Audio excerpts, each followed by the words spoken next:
Citur apdēļ. Plaša joma. Tas varbūt arī nav svarīgi.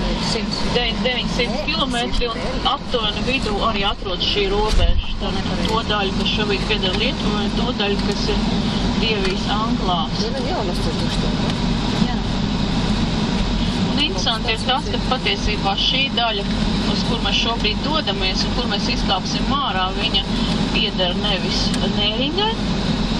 Es jau pieminēju, ka 60. gados tika nolēmts no šiem bijušiem zvejnieku ciematiem izveidot pilsētu, bet šajā daļā, kur mēs šobrīd brauksim cauri, šī ieslēdzums jābūt. Tātad šī vieta, kur mēs šobrīd ieradīsimies, saucas Smiltine, un Smiltine tāpat kā šaurākā vieta, tā vieta, kur sākas jūra, Kopgals, Smiltene un Kopgals pieder Klaipēdas apgabalam. Tā, ka patiesībā mēs šobrīd brauksim uz Klaipēdu, nevis uz Kurškāpu. Nevis brauksim uz Kurškāpu, mēs nebrauksim uz Nēringu, tā pareizāk sakot, ja?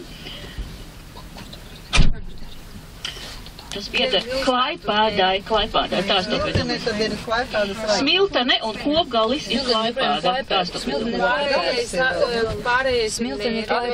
Pārējais ir Nēringa. Un Nēringa pilsēta. Un šī Nēringa tātad pieder Lietuvai. Un otrā pusē atkal ir Kaļiņingradas daļa.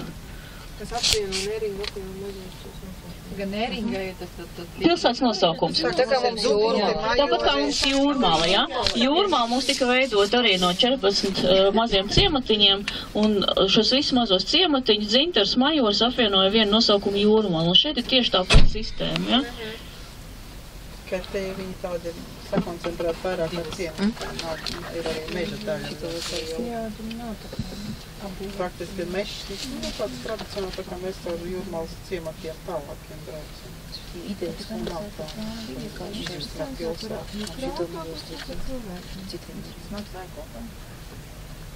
Ko mēs noslēgsim?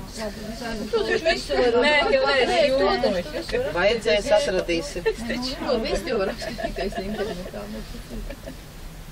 Tāpat tās vieglāk būs atrast internetā nekā savos pierakstos. Jo mēs arī nokonstatējam, tāds ir